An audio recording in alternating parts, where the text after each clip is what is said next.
Well, thanks again for joining us on the program tonight, where we'll begin with this mounting pressure on the governors of the Niger Delta states to give account of how the 13% derivation money disbursed to them following the revelation by the presidency that the ninth state in the club received 625.43 billion naira from the derivation subsidy and Shopee refunds from the Federation account in the last 2 years. The oil-producing states that received the derivation subsidy and Shopee refunds are Abia, Akwa Ibom, Bayelsa, Cross River, Delta, Edo, Imo, Ondo, and Rivers State. Recall that the Rivers State Governor Nyesom Wike had alleged that the oil-producing states had refused to disclose payments made to them by the federal government for the outstanding 13% derivation. The presidency also alleged that some governors were involved in diverting local government funds. Meanwhile, the Delta State government has disassociated its governor, Ifeanyi Okowa, from the allegations by President Muhammadu Buhari that some state governors are involved in diverting local government funds. Our Chief Press Secretary to the Delta State government, Olisa Ifejiaka, says Okowa's administration has remained transparent and accountable to Deltans and would never be counted amongst governors who, if any, that steals local government funds. He says in case the president has information that such pilfering happens in some states, the reverse is the case in Delta, where rather than touch the funds of the local government, the governor gives them nothing less than 300 million naira monthly to augment their salaries and pension bills. As the manual of information about issues in the country, I want to think that he knows the governors who fall into that category of so-called thieves he was referring to. You and I know our governor, Senator Dr. Ifeanyi Okowa, does not belong there. He's one of the first governors, if not the first, to embrace local government autonomy when it was agreed on. All party should desist from telling lies to Deltans and Nigerians. Unfortunately, Deltans are Deltans. They know the truth. Well, let's now cross over to Delta State and speak to the Commissioner for Information in the state, Charles Aniagwu. Well, Charles, thank you so much for being here tonight on the program. And of course, looking at the disbursement according to the federal government, well, Delta State in recent months actually received the second largest. But beyond all of that, questions now are being raised as to what these funds, especially from the Federation account, were used for. Let me give you an opportunity to give us, an idea as to what the Delta State government has been doing in terms of using this money from the federal account for the people. Well, thank you very much, Amaka. Good evening, viewer. Well, I want to start by, first of all, reminding us that as a state, and of course, I will speak for Delta State, where by the grace of God, I also serve as a member of the State Executive Council. We want to make it clear that it's not as if the federal government is just like a father who wants to give out pocket money to his children or students. Federal government is not extending any pocket money to Delta State. I also want to believe the number of states in the South. What we got from the federal government is what is legitimate that we should have gotten even far before now, in line with the Constitution of the Federal Republic of Nigeria. And you do know that on yearly basis, states prepare their budget. In the case of Delta, we try as much as possible to prepare our budget even before the beginning of the year. We submit it to the House of Assembly after, of course, other rigors have been followed, which include a citizen participation in the budget preparation process. And then we proceed from there to the Ministry of Economic Planning to defend the different budgetary estimates. And from that moment, it proceeds to the State Executive Council, where it's also further deliberated upon. And then we're able to cross the T's and dot the I's. And from there, it proceeds to the House of Assembly where our House of Assembly members working through the appropriation committees and other subcommittees of the appropriation committee examine the budgetary estimates with a view to determining whether indeed the subheads are what are actually quite justified. Now, at the federal level, you do remember that for quite some time now, once they are preparing the budget, they take even into cognizance what is called the Abacha loot. And so, once we are preparing our budget to the tune of as much as maybe 390 billion, or even at the moment, a little above 400 billion, the expected receipts from the central government on account of the 13% is part of the figures we consider in preparing that budget. Then, when you also have some form of funds that ordinarily should have accrued to the oil-producing states by way of the 13% derivation, but the federal government, because they didn't follow certain due process, didn't remit such funds. And when such fund comes, and the federal government give it to us, even after it has lost value, individuals begin to play politics around it. Now, in the case of Delta, we have continued to justify for our people the funds that comes to us by the number of projects we have executed. In Delta, we're back on the process of constructing over 950 roads, spanning as much as 1,900 kilometers. We have been very busy constructing as much as 26 bridges, out of which 6 has been completed. We have also started a process of ensuring that our people are empowered through different job creation platforms.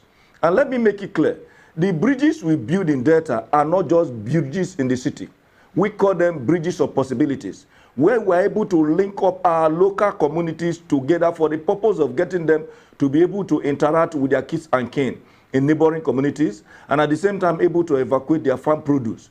That is a way of ensuring that our local communities also is able to make some form of a progress with their farming, with farming, which of course is their preoccupation.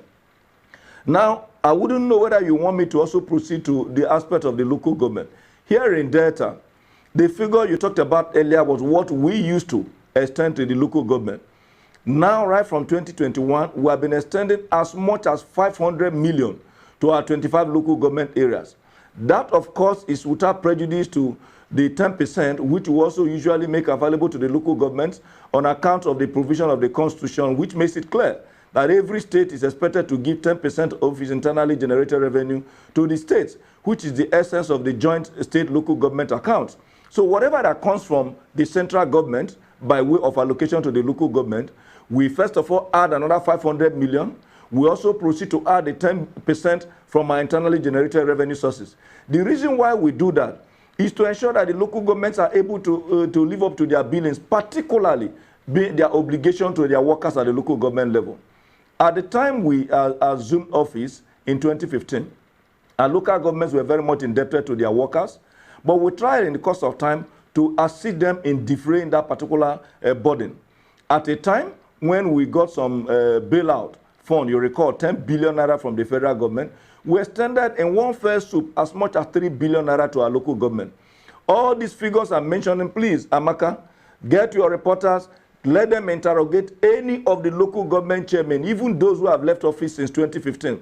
Ask them, what do we do here in Delta? If there are governors who have been very busy helping themselves with local government funds, that is not in Delta. We have tried as much as possible to assist our local government so that they're able to also meet up with their obligation. Right. What has become? Right.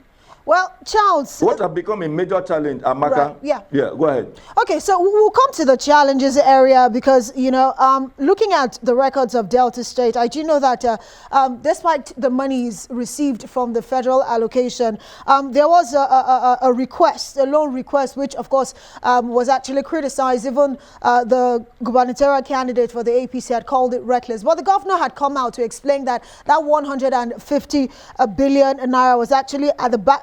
It was using that as a backdrop of expected statutory accruals. But the question is, one of the issues raised by the presidency is not the lack of projects. It says sometimes state governors embark on huge projects, and this, at the end of the day, will be detrimental to the people.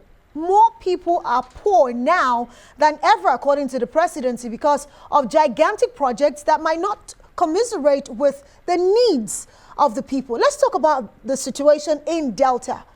vis-a-vis what the presidency is alleging?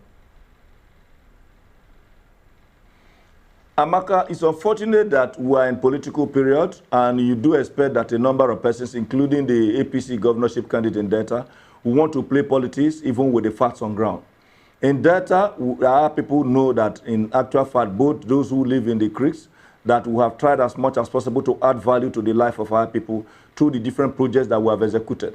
I mentioned a while ago that we have different platforms through which we empower our people, train them, equip them, and ensure that they become entrepreneurs in their own rights. But beyond that, the projects we execute in Delta are projects that will touch the people, and not projects that for the people that you want to just grandstand to claim that you have done something. Here in Delta, once we are executing a project, like I mentioned earlier, before the budgeting process starts, we carry out what we call citizen participation. We ask our citizens, bring them together to ask through a forum as to what their needs are. And once they talk about those needs, we match it with the intentions of government vis-a-vis the thematic areas that the governor have outlined at the point he was seeking the election right from 2015. We have 5 basic areas. One, to ensure that our people have become more peaceful, which is a peace and harmony. Another one is to ensure that we embark on strategic reforms, that programs that will bring about creation of jobs. Another is in the aspect of reforms in education and the health sector, and of course, reforms in the agricultural sector. We did all this to help to bring our communities, to make them to realize their God-given potentials. Today, Delta has become very, very peaceful, not because the people who before now were agitating were taken away from Delta, but because we tried as much as possible to take development to the creeks. Don't forget, at the time we came into office, Delta was fourth in oil production. How did we come to become number 1 in oil production? Because we addressed those needs that were agitating the minds of our people. Today, if you go to the creeks, you will see that we have paved roads in our creeks, and our people are happy for us, and that is why they are no longer approaching the pipelines. In those days, whenever they ask for anything, they will tell them that it's in the pipeline. And so at the time, they decide to begin to approach the pipeline, hoping that they will be able to get those things that you call dividends of democracy. But when we came, we brought out those projects from the pipeline and make them visible to the people. And so that's why you can see roads, you can see schools, you can see hospitals in the creeks, not to talk up in the upland. We have also tried as much as possible to reach out to 270 wards through these empowerment schemes that are done with a sense of equity and justice.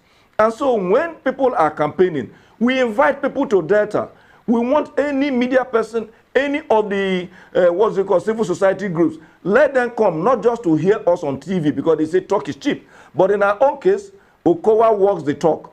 We will show you the projects.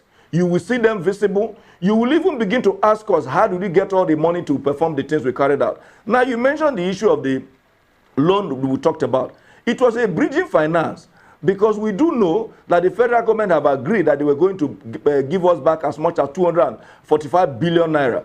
And we felt that for us to have value, now that the naira is bouncing further worse than even Okocha's football, that in the course of time, this money will lose the value, even when we have a whole lot of things to do. And we needed to approach the bank after, of course, we have followed all the processes, including going to the House of Assembly, which some other states did not. Those states that claim that the federal government has given them all their money, ask them, did the federal government not say that they will pay this money instrumentally for a period of 5 years?